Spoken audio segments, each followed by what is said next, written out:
Sin duda, Eugenia de Montijo es una de las figuras más apasionantes del siglo XIX. Una noble española que se impuso a las costumbres de la época y se casó por amor, y no con un cualquiera, ni más ni menos, que con el emperador Luis III, el último Napoleón. Esta es la historia de la última emperatriz de Francia, una mujer con un alto sentido político que vivió 94 años y se codeó con las figuras clave de su tiempo. El canciller Otto von Bismarck, la reina Victoria o Sisi la emperatriz, entre muchas otras personalidades. En definitiva, un vivo retrato de un siglo y de una época y que en sus últimos días jugó un papel decisivo en la Primera Guerra Mundial. Pero antes de sumergirnos de lleno en este interesante relato, ya saben, hemos de situarnos en contexto.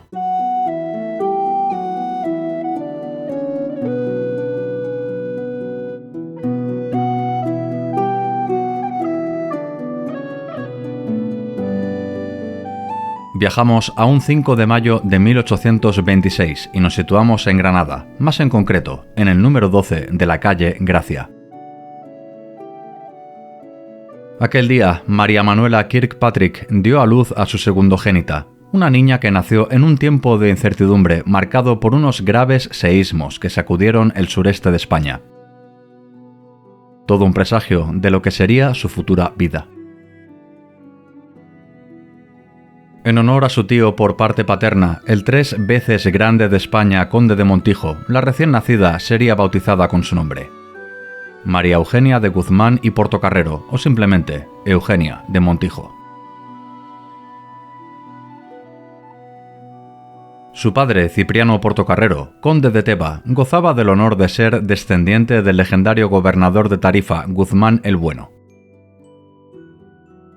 Cipriano heredó de su antepasado una indómita voluntad que antepuso su rango social a sus ideales, alistándose en el bando napoleónico durante la Guerra de Independencia. Como todo conflicto civil, muchas familias se partieron. Tal fue el caso de Cipriano y Eugenio, quienes tomaron partidos opuestos. A pesar de la estrepitosa derrota de los franceses, el hermano menor Cipriano siguió al emperador en sus ulteriores batallas, una entrega que le hizo valedor para ser reconocido como coronel de la Gran Armada. El coronel Portocarrero se destacó en el asedio de París, poniéndose al mando de los alumnos de la Escuela Politécnica, jóvenes que con pundonor bloquearon el avance de los cosacos en la barrera del trono. El padre de nuestra protagonista se quedó solo, disparando cañonazos desde Montmartre, un heroísmo que tan solo sirvió para retrasar la inevitable capitulación del emperador. Después vino el exilio en la isla de Elba, los gloriosos 100 días, Waterloo y el destierro y muerte en Santa Elena. Roto el sueño ilustrado, Cipriano de Guzmán fue perdonado por Fernando VII y le fue concedida la repatriación, pero con la obligación de residir en Málaga bajo una estricta vigilancia. Por circunstancias de la vida, allí también vivía una exótica dama de 19 años que había conocido 4 años antes en los salones de París. No era otra que Manuela Kirkpatrick y Grevigné, hija de un pequeño comerciante enriquecido. Como era costumbre en la época, el hermano menor debía pedir permiso al paterfamilias, en este caso el conde Montijo, quien se negó a que Cipriano se casara con una plebeya. Pero ahí estaba William Kirkpatrick, abuelo de la futura novia, quien echó mano de influencias gracias a su cargo como cónsul de los Estados Unidos en Málaga. Un abigarrado árbol genealógico situó a la joven Manuela como descendiente de ciertos varones en Closburn, con raíces que se perdían en el tiempo hasta llegar al gran rey escocés Robert Bruce y al legendario monarca irlandés Finn MacColl. Con el consentimiento del conde de Montijo, la boda se celebró un 15 de diciembre de 1817, pero la descendencia tuvo que esperar, pues durante el trienio liberal Cipriano fue tachado por las autoridades como sospechoso, alternando por este motivo prolongadas estadas en prisión.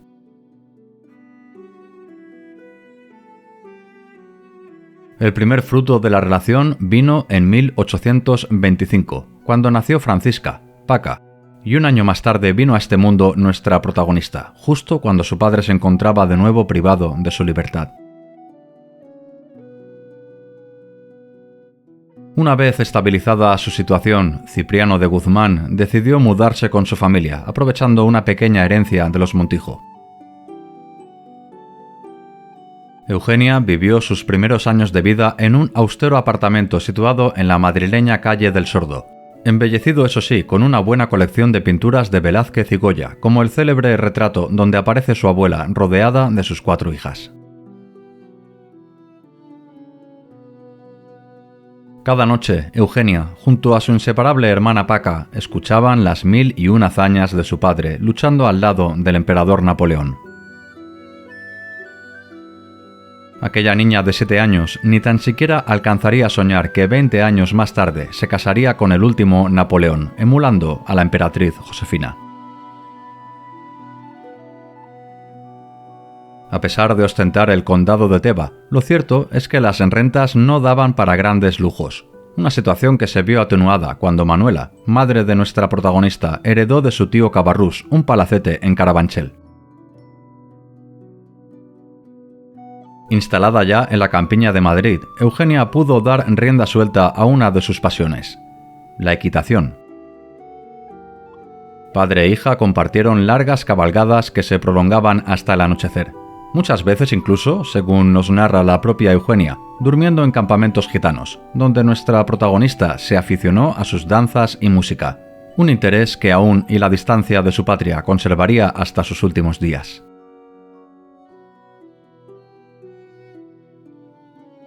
Pero esta feliz infancia se truncó en el año 1833. Fernando VII murió sin descendencia masculina.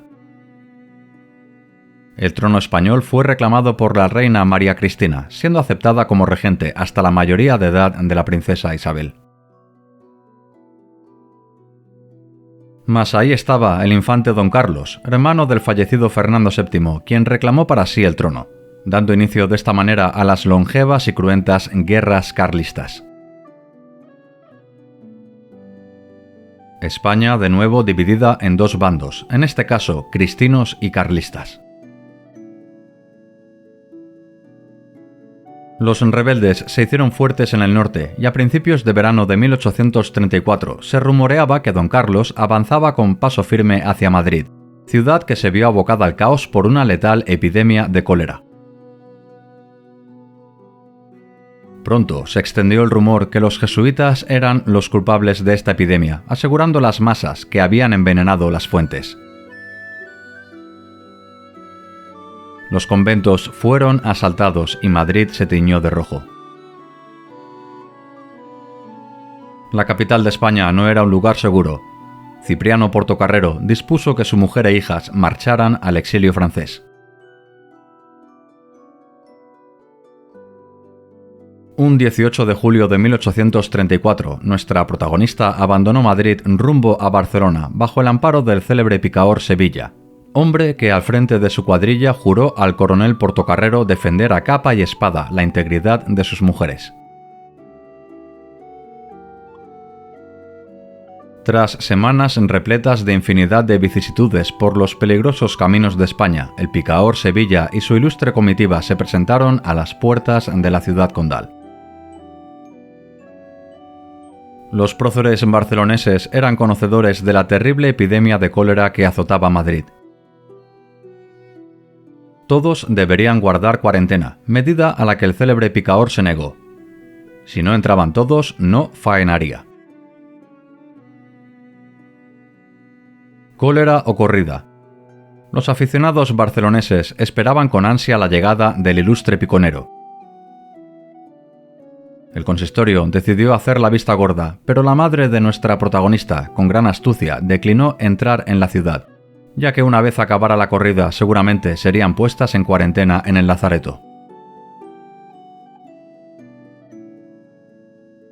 Así pues, Manuela Kirkpatrick y sus 2 hijas marcharon solas hacia los Pirineos, encontrando por el camino a cientos de familias que huían de la atroz guerra que se cernía. Gracias a su noble condición, Manuela consiguió ganarse el favor del general de Castellán, gobernador de Perpiñán, quien les dio cartas de recomendación para unos familiares en Tolosa, además de una invitación para que visitara a su esposa en París.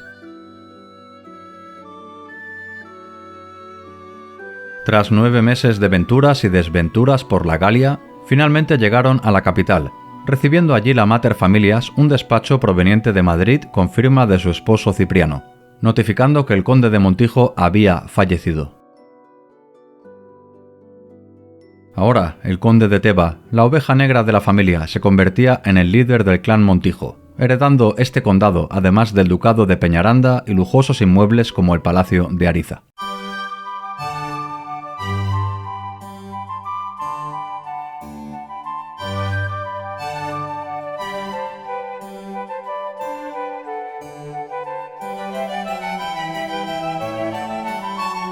Cipriano Portocarrero, harto de la inestable situación política en España, prometió reunirse con su familia en París una vez dejara listos todos los asuntos relacionados con su nuevo estatus.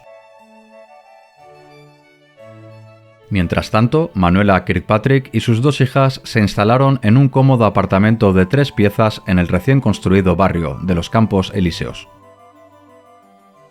Manuela, como buena señora de la alta sociedad, a pesar de la estrechez de su domicilio y lo apretado de la economía familiar, no se privó de organizar grandes veladas. Por allí, amén de ilustres exiliados españoles, circuló lo más granado de la París cultural, siendo uno de los visitantes más asiduos un intelectual que había coincidido 5 años antes en Madrid con la familia Portocarrero. Este hombre respondía al nombre de Próspero de Mérimée, gran aficionado a la literatura, la poesía y la arqueología, una de las mentes más preclaras del siglo XIX francés y que jugó un papel decisivo en la vida de nuestra protagonista. Una vez asentada en la capital francesa, Manuela buscó escuela para sus 2 hijas, Paca y Eugenia, que en este 1835 ya contaban con 10 y 9 años de edad respectivamente. A principios de septiembre ingresaron en el Colegio del Sagrado Corazón, institución de moda en la alta sociedad del Faubourg Saint-Germain, que basaba su educación según las reglas de San Ignacio de Loyola. Allí Eugenia vivió internada, siguiendo el habitual programa de estudios de la época. Clases por la mañana, trabajos manuales y lecturas por la tarde, oración y recogimiento por la noche. Pero esta estancia en el Sagrado Corazón duró unos pocos meses, debido a un brote de escarlatina. Oficialmente, Manuela arguyó este pretexto para retirar a sus hijas del internado, aunque según afirmó posteriormente nuestra protagonista, lo hizo porque pensó seriamente en tomar los hábitos. Sea como fuere, Paca y Eugenia continuaron su educación en casa, contando con las valiosas lecciones de don Próspero de Mérimée y otros instructores de corte liberal. En consonancia con este tipo de formación, Cipriano Portocarrero, desde España, dispuso que sus 2 hijas ingresaran en el Gimnàs, una novedosa institución que abogaba por la gimnasia como principal eje educativo. El encargado del Gimnàs era un viejo conocido del coronel Portocarrero. No era otro que su colega el coronel Francisco Amorós, veterano de la Gran Armada y considerado como uno de los precursores de la moderna educación física. Allí Eugenia aprendió y perfeccionó disciplinas tan variadas como equitación, esgrima, danza y tiro. Veremos unas lecciones que le sirvieron y mucho en un futuro no muy lejano.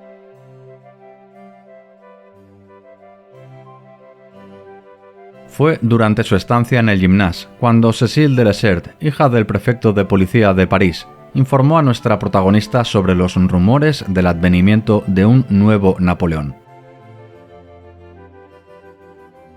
Luis Napoleón, un muchacho de 27 años de edad y sobrino del gran emperador, había conseguido en secreto traspasar la frontera francesa, intentando sin éxito la sublevación de la guarnición establecida en Estrasburgo. El intrépido Napoleón fue descubierto y el rey Luis Felipe ordenó su destierro a América. La adolescente Eugenia apenas podría imaginar que por 1001 azares del destino, aquel aventurero, unos años más tarde, se convertiría en su esposo. Luis Napoleón avivó el resurgimiento de la causa napoleónica, sacudiendo al débil gobierno de Luis Felipe I. En 1837, París se insurreccionó contra el monarca, misma situación que se vivía en España, donde su padre Cipriano la mantenía al día sobre la guerra entre carlistas y cristinos. ¿Dónde ir? Tras liberarse del servicio de armas tanto en España como en Francia, Cipriano Portocarrero se presentó en París, recogiendo a su familia con el fin de asentarse en la segura Inglaterra.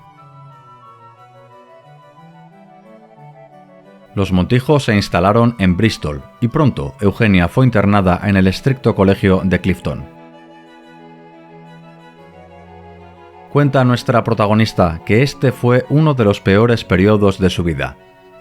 Sufrió acoso por sus compañeras y profesoras a causa de su mal acento inglés y su larga melena pelirroja. La solución vino cuando entabló amistad con otra estudiante originaria de la India, también marginada, quien le dijo que en su tierra apreciaban a las mujeres pálidas y con el cabello claro. Ni cortas ni perezosas, ambas muchachas se escaparon del internado, prestas a zarpar como polizontes en un carguero rumbo a la India. Obviamente fueron sorprendidas y Eugenia recibió una severa reprimenda. Se acabó la aventura inglesa. París de nuevo volvía a vivir un relativo periodo de paz. Pero esta calma social no contagió al ambiente de la familia Portocarrero Kirkpatrick. Manuela gustaba de la ostentación y casi cada noche organizaba eventos en su casa, gastos que le recriminaba con severidad el pater familias, puesto que aún y ser conde de Montijo y Teba, debido a las interminables guerras en España, sus tierras apenas producían lo suficiente como para mantener a los campesinos. Pero tanto Paca y Eugenia ya estaban en edad precasadera. Era menester comenzar a mostrarlas en la sociedad parisina con el fin de atraer futuros candidatos. Y lo cierto es que Eugenia hizo muy buenas migas con un hombre, sin pretensión amorosa ninguna, uno de los más ilustres literatos que ha dado la nación francesa. Hablamos de Henri Beyle, más conocido por su inmortal seudónimo, Stendhal. El señor Beyle hizo las delicias de la fantasiosa mente de la jovencita Eugenia, narrándole con todo lujo de detalles desde otro punto de vista al de su padre las intrépidas campañas imperiales. Precisamente, don Cipriano marchó a España y a principios de febrero de 1839 su esposa Manuela Kirkpatrick recibió una angustiosa carta que notificaba el mal estado de salud del veterano coronel. A toda prisa, las tres mujeres marcharon a Madrid, ciudad donde nada más llegar fueron informadas que Cipriano Portocarrero había fallecido a los 55 años de edad, desgastado tras infinidad de batallas y luchas políticas. Ahora, Paca, la primogénita, pasaba a ser la condesa de Montijo y Eugenia la condesa de Teba, grandes de España y como tal una potente baza a esgrimir para encontrarles un buen esposo. Manuela Kirkpatrick fijó su residencia en el Palacio de Ariza, lugar donde hoy se erige el Hotel Victoria de Madrid. Transcurrieron 2 años de riguroso luto hasta que Manuela Kirkpatrick abrió las puertas de su palacio a la sociedad madrileña. España se encontraba en relativa paz tras el fin de la Primera Guerra Carlista. Poco a poco Madrid recuperó el pulso y la alegría de antaño, una buena racha que fue acrecentada en la Casa Montijo con la llegada del apreciado don Próspero de Mérimée, con noticias frescas de Francia. Una buena y otra mala. La buena es que la causa napoleónica iba ganando fuerza. Incluso el rey Luis Felipe I había permitido la repatriación de los restos mortales de Napoleón, un acto al que Eugenia quiso asistir, siendo negada esta propuesta por su madre, aduciendo al cansancio y el reciente luto. La noticia mala era la muerte del señor Henry Vail Stendhal a causa de un ataque cerebrovascular tras firmar una de las obras cumbre de la literatura universal, La Cartuja de Parma. No exageramos si nos referimos a la profunda amistad que unió a Stendhal con nuestra protagonista. Muchos años más tarde, tras la muerte de Eugenia, en su archivo se encontraron más de 200 cartas firmadas por el insigne escritor francés.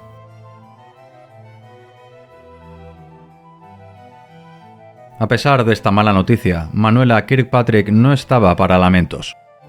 El presente eran sus 2 hijas, bellas muchachas ya en edad casadera. Por el Palacio de Ariza desfilaron un reguero de jóvenes pichones pertenecientes a las más ilustres casas, como los Alba, Sesto, Medinaceli, Osuna, Ayerbe y Ardala. Eugenia recibía con agrado los piropos de los galanes durante sus paseos en cabriolé por el Prado.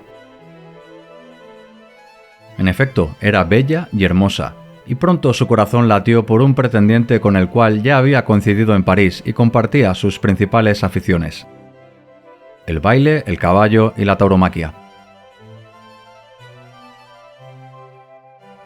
No era otro que Jacobo Louis Stuart James y Ventimiglia, a sus 21 años duque de Alba y Berwick y 12 veces grande de España.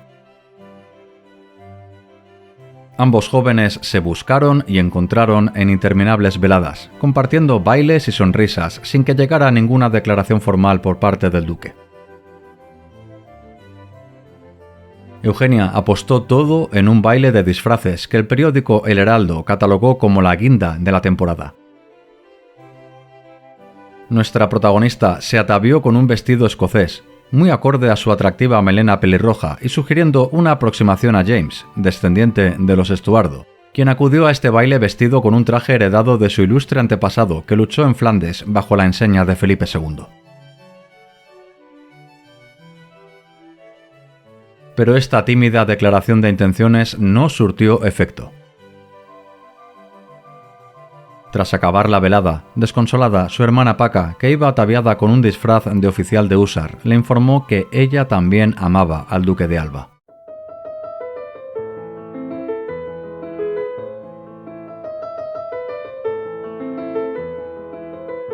Este conflicto amoroso pronto fue resuelto por la cabeza de familia. El duque de Alba era para la mayor. Eugenia, tremendamente humillada, se recluyó en sus aposentos hasta que un 16 de febrero de 1844 se celebró la boda entre su hermana y el que había sido su primer amor. Sin rencores, Paca y Eugenia hicieron las paces, una amistad que, como veremos, perduró en el tiempo. Una vez redimida, nuestra protagonista no quiso saber nada de amores y se lanzó a las calles de Madrid con aficiones más propias de los machos de aquella época. Eugenia gustaba de cabalgar, batirse en duelo con Florín o incluso torear a caballo, acompañando al célebre torero Paquiro. Durante este tiempo, la condesa de Teba tomó conciencia respecto a los más desfavorecidos. Leyó con sumo interés a Fourier, comulgando con su teoría del falansterio, una utópica sociedad que soñaba con una total libertad del desarrollo de la raza humana, basado en la abolición de clases mediante el trabajo agrícola y artesanal. Eugenia de Montijo se preparó para esta futura sociedad, especializándose en el arte de la ebanistería. Ante la incierta actitud de su hija, la matriarca Kirkpatrick se desesperó. No conseguía encasquetarle ningún marido. Eugenia los veía a todos como unos petimetres. Pero en cierta jornada, Cupido vino a la casa Montijo en la figura de José Napoleón, hijo del hermano menor del emperador Jerónimo de Westfalia y principal figura del partido napoleónico. Aunque el príncipe Napoleón no colmó las expectativas de nuestra joven protagonista, no en vano era conocido como Plon-Plon, podéis imaginar su carácter, sí que le trajo noticias de su intrépido sobrino Luis, quien poco a poco iba conquistando el derecho a ser considerado como el puntal de la casa napoleónica. El destino dispuso que Eugenia enfermara y sus doctores le recomendaran una estancia en la apacible villa gitana de Aguas Buenas, célebre por sus manantiales medicinales. Allí Eugenia coincidió con un artista que se hacía conocer con el seudónimo de Madame Gordon, hija de un capitán de la Guardia y que había compartido momentos con Luis Napoleón. Eugenia se interesó por las últimas andanzas del aventurero revolucionario. Tras escapar de su exilio americano, regresó a suelo inglés, siendo detenido tras intentar una travesía por el Canal de la Mancha al mando de un puñado de partidarios. Un 7 de octubre de 1840, las autoridades inglesas le encerraron en el fuerte de Ham y le sentenciaron a cadena perpetua. Según apuntó Madame Gordon, quien estaba en estrecho contacto con él, había aprovechado muy bien su tiempo en presidio, publicando un folleto titulado La extinción de la pobreza, un manifiesto de su ideario político donde mezcló las teorías de Proudhon y Fourier.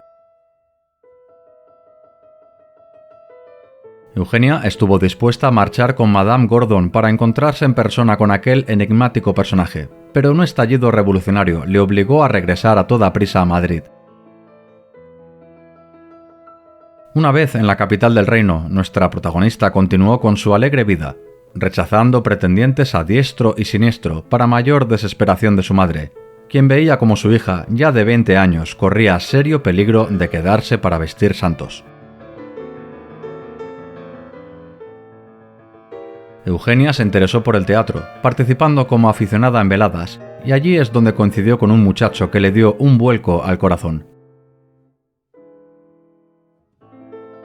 No era otro que José Osorio y Silva, marqués de Alcañices y futuro duque de Sesto, aunque gustaba que todos le llamaran simplemente Pepe. El galán sedujo como ningún otro a la joven condesa de Teba, olvidándose de las aventuras de Luis Napoleón, quien por esas fechas había conseguido huir de presidio cambiándose las vestiduras con un albañil. Pepe y Eugenia coincidieron en multitud de actos, como la doble boda de la reina Isabel y su hermana la infanta Luisa Fernanda, enlace donde Eugenia fue elegida como dama de honor de la reina de España. La boda fue sonada, incluso al Palacio Real acudió desde Viena el célebre músico Johann Strauss. Las Montijo estaban en el candelero. Manuela Kirkpatrick fue designada como camarera mayor de la reina Isabel y Eugenia se confirmó como una de sus damas de corte. Mientras tanto, Pepe, el marqués de Alcañices, no paraba de cortejar a Eugenia, pero sin lanzarse a una propuesta formal. La amarga respuesta llegó de boca de su hermana Paca, quien le aseguró que Pepe la acosaba. Nuestra protagonista tan solo había servido como un cebo para que el avispado marqués se introdujera en la casa de Alba. Eugenia de Montijo lloró desconsoladamente, espetándole en público al falso pretendiente, que era igual que la lanza de Aquiles, curas las heridas que haces, para acto seguido marcharse a casa y tragarse una caja de cerillas. Por fortuna, su madre la encontró a tiempo en su habitación y pudo ponerla en manos de doctores. Tras una purga, consiguieron restablecer la salud de la condesa de Teba. Había sido doblemente engañada, ya nunca más encontraría el amor. Eugenia de Montijo transmitió a su madre el firme deseo de abandonar la vida mundanal y recluirse de por vida en un convento. Pero Manuela Kirkpatrick no estuvo dispuesta a ello. El escándalo del marqués de Alcañices había sido la comidilla de todos los salones. Había que abandonar Madrid. Tras dimitir como camarera mayor de la reina, propuso a su hija regresar a la ciudad de las luces. Una fugaz revolución en febrero de 1848 había acabado con el reinado de Luis Felipe I, el último rey de Francia, proclamándose acto seguido la Segunda República.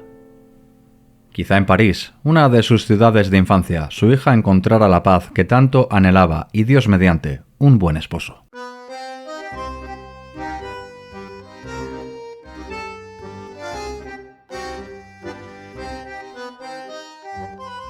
madre e hija se instalaron en un apartamento alquilado en el número 12 de la Plaza Vendôme. Mas lejos de revitalizarse, Eugenia de Montijo se recluyó en sus aposentos, charlando solamente con su estimado don Próspero de Mérimée y su primo Ferdinand de Lesseps, cónsul de la República. Ambos pusieron al día a nuestra protagonista sobre la acalorada situación política. Luis Bonaparte, tras el auge republicano, había sido elegido diputado, y en las elecciones del 10 de diciembre del 48 fue nombrado como presidente de la República, con el consentimiento de 5,5 millones de votantes, un 75% de los llamados a las urnas.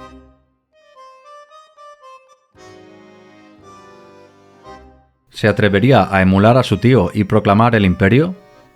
De momento, el joven Bonaparte había irrumpido con fuerza en la política, jurando revocar el Congreso de Viena y vengar la deshonra acaecida en Waterloo. A pesar de estas alentadoras noticias sobre su héroe de infancia, Eugenia de Montijo se encontraba hastiada del ambiente parisino y los pretendientes que noche tras noche transitaban por su casa. Pero todo cambió una mañana de abril de 1849, cuando a la casa de las Montijo llegó una invitación para una recepción presidencial en el Palacio del Elíseo. Eugenia, ya toda una mujer de 23 años, a punto estuvo de declinar el ofrecimiento y regresar a España, pero su madre le rogó para que la acompañara una noche más, una última velada en París que cambió para siempre la vida de nuestra protagonista.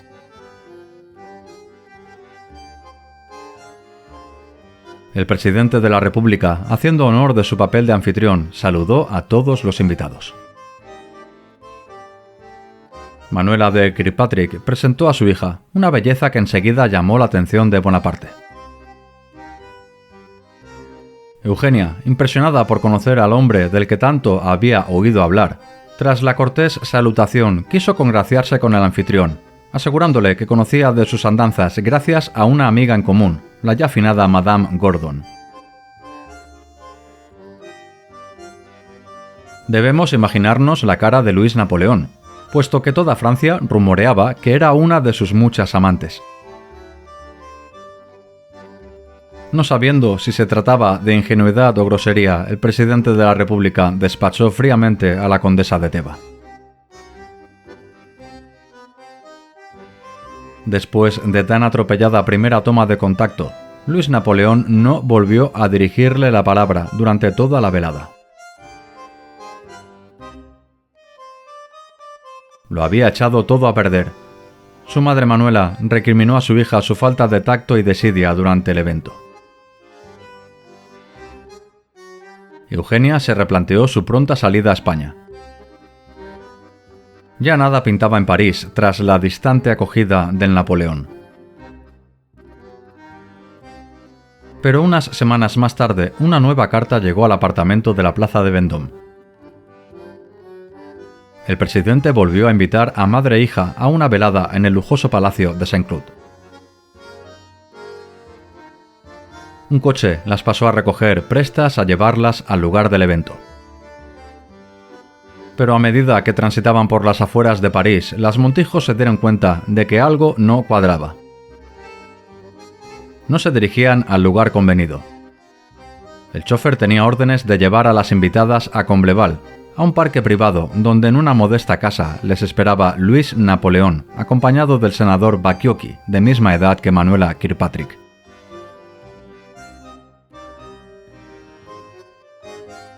En realidad solo era una fiesta para 4. Tras una tensa cena, Luis ofreció su brazo a Eugenia para dar un paseo por el parque, mientras Félix Bacchiocchi hizo lo mismo con su madre.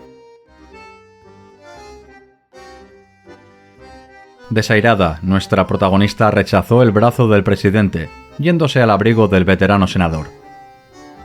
Tras alegar una indisposición, madre e hija abandonaron aquella taimada encerrona.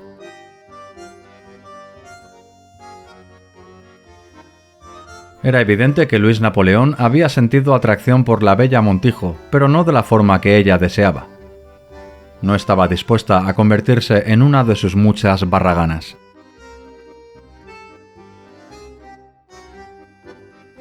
Pocas semanas más tarde, su hermana Paca vino a París, asegurándole a Eugenia que sabía de buena tinta que el presidente Napoleón estaba en tratos con una atractiva mujer conocida como Miss Howard.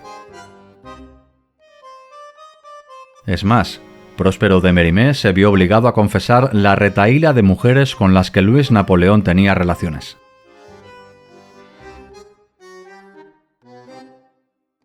Humillada de nuevo, Eugenia abandonó París, pasando el verano en Spa y Schwalbach. Pero allí no encontró la desconexión que buscaba. Las mismas caras de la capital, pero en otro ambiente. Baño por la mañana, seguido de un paseo, almuerzo, juegos de sociedad, comedias, conciertos y cenas ligeras. Sin encontrar su lugar en el mundo, en otoño, Eugenia regresó a la ciudad de las luces. La princesa Matilde, antigua comprometida de Luis Napoleón, las invitó a una velada en su palacio de la Rue de Courcelles para celebrar el fin de año de 1849. De bien seguro, allí estaría el presidente. ¿Qué hacer?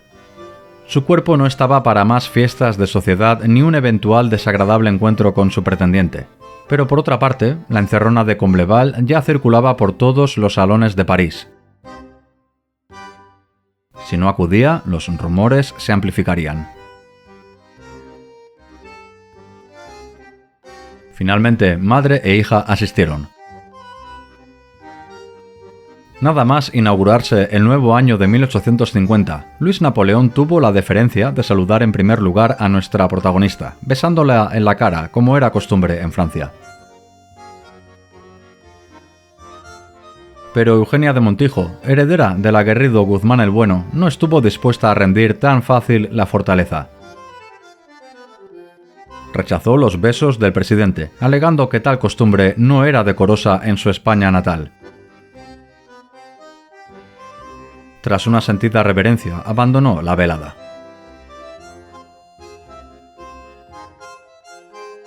Eugenia de nuevo huyó de París en un periplo que la llevó a pisar su Granada natal para después permanecer una larga temporada en Sevilla. Y del sur de España a Londres, donde fue presentada a la reina Victoria, una de las figuras que muchos años más tarde apoyó a nuestra protagonista en sus momentos más bajos. Eugenia de Montijo ni tan siquiera podría sospechar que 4 años más tarde volvería a encontrarse con la reina de Inglaterra, pero en calidad de emperatriz de todos los franceses. Durante una breve estancia en París, Eugenia de Montijo recibió 3 propuestas de matrimonio, una proveniente del conde Outremont, otra del príncipe Camerata y una última de un acaudalado Rothschild. Pero la condesa de Teba rechazó a los 3 pretendientes. Lo cierto es que aún y sus desencuentros, aquel atrevido Napoleón había cautivado su corazón. Durante su periplo, Eugenia siguió a través de la prensa la tensa situación política en Francia. El mandato de Luis Napoleón acababa en primavera y, acorde a la nueva constitución, no podía volver a presentarse como presidente. ¿Se atrevería a dar un golpe de Estado?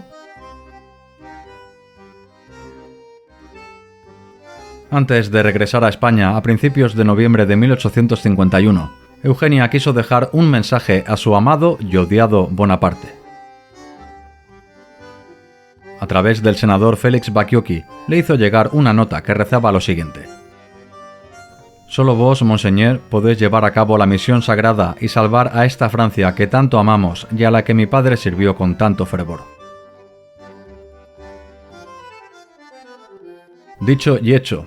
Un 2 de diciembre, Luis Napoleón disolvió la asamblea y planteó un plebiscito. 18 días más tarde recibió el apoyo de 7,5 millones de franceses. Sin disturbios, Luis Napoleón fue elegido como presidente de la República por 10 años más.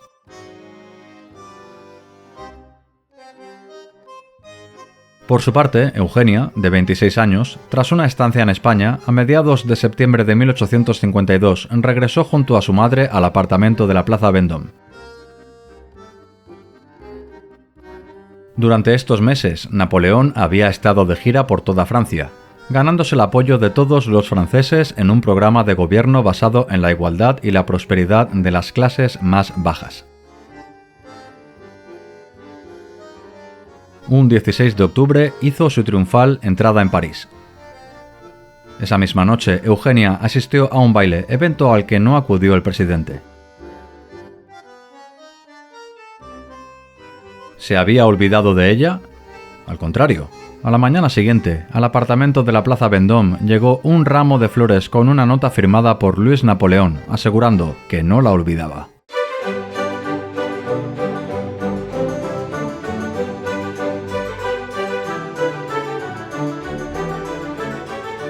Si deseaba proclamar el imperio, Napoleón necesitaba de una emperatriz que le otorgara apoyo y descendencia. Recordamos que en este 1852 Luis contaba ya con 44 años de edad. El sobrino del gran emperador dispuso su plan de batalla para rendir la fortaleza Montijo. Comenzó con una invitación a su amada para que asistiera a un baile en el Elíseo, acercando posiciones. Pocos días más tarde, la convidó a una cacería en los bosques de Fontainebleau, una montería donde los asistentes acudieron con vestimentas propias de la época de Luis XVI. Calzones de terciopelo rojo y sombrero tricornio. Eugenia tuvo el privilegio de recibir de manos del presidente la pata del ciervo que había cazado, una antigua tradición que significaba que la receptora del trofeo debía regresar al castillo cabalgando al lado del príncipe. Al día siguiente, vigilia de Santa Eugenia, Luis Napoleón se prodigó, regalándole a su pretendida el purasangre con el que tan bien se había desenvuelto durante la jornada de caza. Pronto los rumores se multiplicaron en el palacio de Fontainebleau. Muchos invitados bisbisaban el atrevimiento de aquella advenediza que había hechizado al futuro emperador, refiriéndose a ella despectivamente como la Montijo o la Española, unos maliciosos remoquetes que arrastraría hasta el fin de sus días.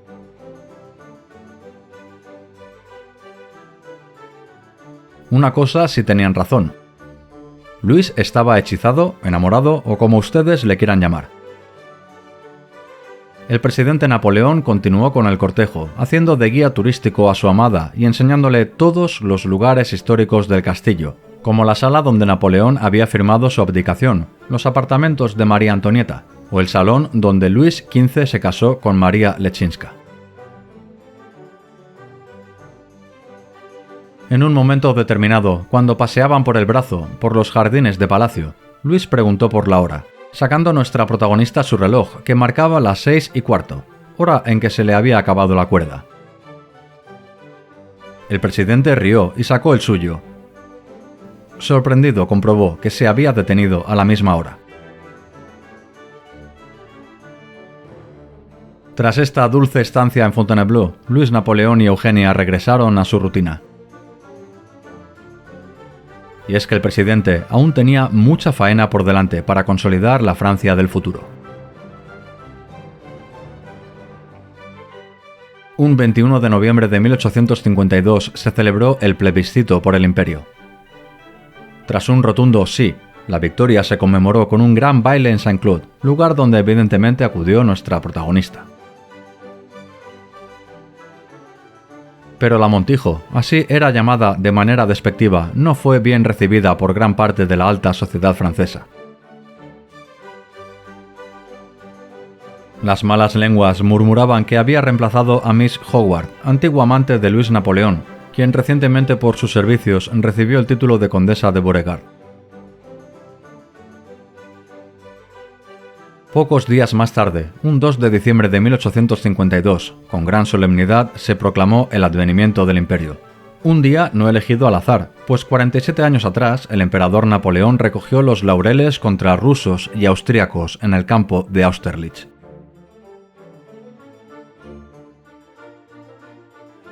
El presidente Napoleón ya era emperador, con el nombre de Napoleón III. Lo tenía todo a su favor.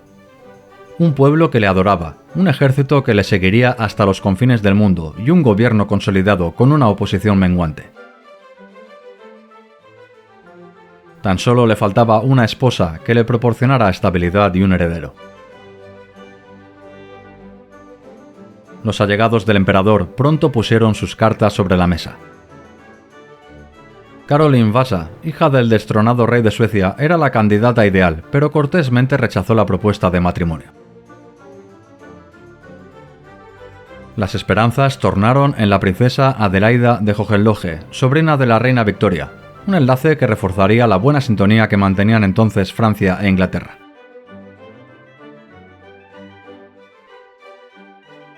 Mas el emperador, a pesar de las sugerencias de sus ministros, continuó apostando por lo que le gritaba su corazón.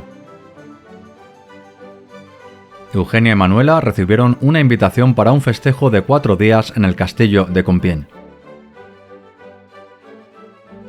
Pero nuestra protagonista se encontraba convaleciente a causa de un resfriado. No pudo asistir y Luis Napoleón decidió cancelar el evento hasta que su pretendida restableciera la salud. Pocas dudas quedaban ya acerca de las intenciones del emperador. Semanas más tarde, Eugenia acudió a un festejo donde tuvo el honor de sentarse en la mesa imperial, siendo halagada con una corona de violetas, sus flores favoritas, además de un trébol de esmeraldas que conservó hasta el final de sus días. Sucedió esta misma noche. En un momento determinado de la velada, Eugenia se encontraba jugando al popular juego de cartas Blackjack. El emperador se acercó, viendo que Eugenia necesitaba de un as para ganar la mano. Luis le recomendó plantarse, pero la condesa de Teba le sonrió, asegurándole que ella quería todo o nada. Dicho y hecho, la siguiente carta a la mesa fue un as.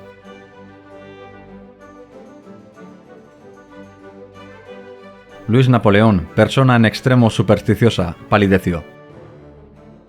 Haciendo una parte con su amada, le confesó un extraño suceso.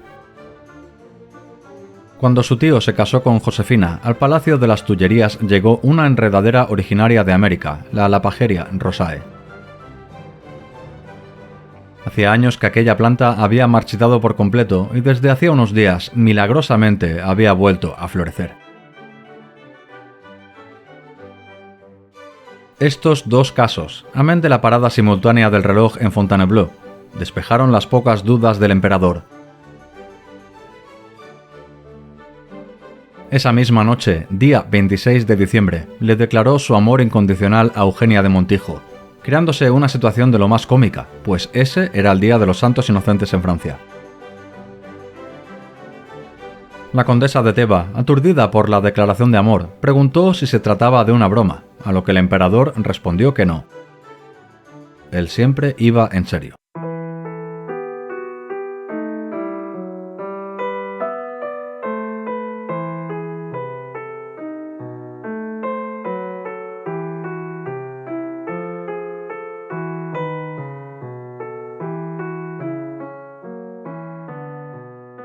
Las cartas estaban sobre la mesa, pero no todo iba a ser tan fácil. En estos días, Luis Napoleón recibió complacido el reconocimiento de Inglaterra, Bélgica y España. Pero el día 28, en una reunión del Parlamento, sus ministros le informaron de la inconveniencia de su futuro matrimonio. Además, la prensa multiplicó sus ventas hablando del romance del emperador y dejando en muy mal lugar a nuestra protagonista, a quien la tachaban de aventurera, ambiciosa y promiscua, pues según afirmaban algunos artículos, Eugenia era conocida por la ristra de amantes que había dejado a su paso por toda Europa. Agobiada por las infamias, Eugenia tomó una decisión. El 1 de enero se reunió con el senador Bacchiocchi, mano derecha de Napoleón, para comunicarle que se marchaba a Italia. No quería ser un estorbo. Francia estaba por encima de su corazón y el del emperador. Luis debería casarse con una princesa que garantizara una sólida alianza con algún país vecino. Pero Bacchiocchi le pidió calma. Un 3 de enero, tras una ceremonia en honor a Santa Genoveva, su santa favorita, recibió una carta del mismo emperador, asegurándole que esta noche cenaría en su casa de incógnito. Allí le informó de la compleja situación. Adelaida de Hohenlohe había rechazado los acuerdos matrimoniales. Aún y este desplante, la mayoría de ministros amenazaron con dimitir si el emperador de todos los franceses se casaba con aquella advenediza española. Es más, el Palacio de las Tullerías se encontraba inundado de anónimas cartas que se oponían al enlace, acusando al emperador de poca inteligencia por haber caído en las garras de una cazafortunas. Lo cierto es que Eugenia solo tenía el apoyo del embajador Donoso Cortés, su primo Lesseps y don Próspero de Mérimée. Nadie apostaba por ella. Nuestra protagonista, tras mucho meditarlo, tomó una decisión. Un último baile y se evaporaría de la vida pública parisina. La condesa de Teba acudió a una velada en las Tullerías, viviendo un episodio de lo más desagradable con la señora del ministro de Asuntos Exteriores, quien le dijo que en esta fiesta no había lugar para advenedizas como ella. Tremendamente humillada, Eugenia consiguió hablar con Napoleón. No podía más. Se iba a marchar definitivamente de París. Lo mejor es que rompieran su amor y el emperador antepusiera los intereses de su país por encima de los de su corazón. Atribulado, Luis la invitó a su despacho en persona.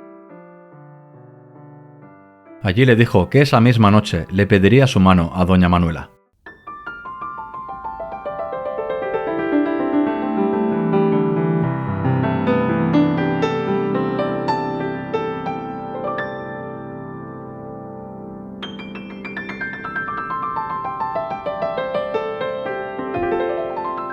Nuestra protagonista, asombrada, rompió a llorar, pero le pidió que formalizase la propuesta a la manera y costumbre española, es decir, mediante una carta. Luis Napoleón de inmediato se puso a redactar esta misiva dirigida a Manuela de Kirkpatrick. Señora condesa, hace tiempo que amo a vuestra hija y deseo que se convierta en mi esposa. Por eso vengo hoy a pediros su mano, porque nadie salvo ella es capaz de hacerme feliz, ni es más digna de llevar una corona. Os ruego, si vos lo consentís, que no se divulgue este proyecto antes de que todo esté arreglado. Recibid, señora condesa, mi amistad más sincera, Napoleón. Acto seguido, llamó a su secretario con el fin de que enviara de inmediato la nota a la plaza Vendôme. El secreto se destapó 3 semanas más tarde, un 22 de enero de 1853. Luis Napoleón proclamó su decisión en la sala del trono ante los miembros del Senado, el Consejo de Estado y los diputados de la Cámara. Este es un extracto de su discurso. Así, señores, estoy aquí para decirle a Francia: he preferido una mujer a la que amo y respeto a una mujer desconocida, cuya alianza hubiese supuesto ventajas unidas a sacrificios. Sin demostrar desprecio por nadie, cedo ante mi inclinación, no sin haber sopesado antes mi razón y mis convicciones. Al poner la independencia, las cualidades del corazón y la felicidad familiar por encima de los prejuicios dinásticos, no seré menos fuerte, ya que seré más libre. Muy pronto, al ir a Notre Dame, presentaré a la emperatriz al pueblo y al ejército. En cuanto la conozcáis, estaréis convencidos, señores, de que una vez más la providencia me ha inspirado. Ya era oficial. Eugenia de Montijo era la prometida del emperador. Conforme a su nuevo rango, se dispuso que la futura emperatriz se mudara al Palacio del Elíseo hasta la fecha de la boda, que por cuestiones de Estado se adelantó del 1 de marzo al 30 de enero. Fue una semana frenética. Los preparativos de tan solemne acto se aprestaron a contrarreloj. Los talleres de Madame Mignon y Palmyre trabajaron sin descanso con el fin de ataviar a la futura emperatriz con el mejor vestido de bodas nunca visto. Luis Napoleón cenó todas las noches con nuestra protagonista en la intimidad, regalándole cada velada un sinfín de presentes como pendientes, flores y pulseras. La antevíspera del enlace, Eugenia recibió una joya de lo más especial. Un colgante de zafiros y perlas de casi 1000 años de antigüedad, el mismo que Josefina llevó el día de su coronación como emperatriz. Esta joya no era otra que el talismán de Carlomagno, una reliquia que, según cuenta la leyenda, el quinto califa Harún al-Rashid se lo envió junto a las llaves del Santo Sepulcro. Carlomagno dispuso que dentro del talismán fuera insertado un pedazo de la Vera Cruz y a su muerte se llevó esta presea a su tumba, cosiéndola en el interior de su abrigo.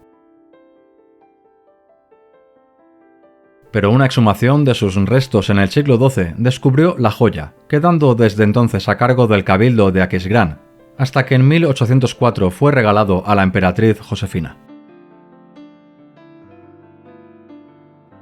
Además de estos presentes, Napoleón otorgó a su futura esposa una dote de 250.000 francos, dinero que Eugenia destinó para un centro de maternidad y un hospital de enfermos terminales. Lo mismo hizo con los 600.000 francos que le proporcionó el Consejo Municipal, disponiendo que esta cantidad fuera destinada a la caridad. Todo estuvo dispuesto para que el sábado 29 en el Elíseo se efectuara la boda civil, oficializada por el señor Fould, ministro de Estado. Eugenia fue recibida con tímidos pitos por la muchedumbre presente, abucheos que fueron acallados con proclamas al emperador y la emperatriz, una vez oficialmente ya eran marido y mujer. Pero el evento principal, sin duda, era la boda religiosa. El 30 de enero, las calles de París se encontraban empavesadas y engalanadas al detalle como hacía décadas no se veía. El conde de Cambrasers, con gran solemnidad, regaló a Eugenia una diadema de zafiros y diamantes que casi 50 años atrás portó Josefina el día de la coronación. Una espectacular comitiva de lanceros, dragones y Guardia Nacional a caballo abrieron paso a los novios hasta Notre Dame, utilizando la misma calesa en que fueron transportados Napoleón y Josefina. 4.750 voces de un coro recibieron a los prometidos, interpretando El profeta de Meyerbeer. Allí les esperaban 2.000 invitados, iluminados con 15.000 velas. Tras darse el sí quiero, marido y mujer marcharon a las Tullerías, lugar donde Eugenia de Montijo fue por primera vez aclamada por las masas. Ya no era una advenediza aventurera. Los motes peyorativos de la Española o la Montijo habían pasado a la historia. Ahora era la emperatriz de todos los franceses y como tal se dio cuenta de la gravedad de su destino. El país funcionaba, el imperio gozaba de popularidad, pero desde el este el canciller prusiano von Bismarck en la sombra se encontraba trazando un nuevo mapa de Europa que descartaba a Francia como principal potencia. Todo esto lo veremos en el siguiente capítulo.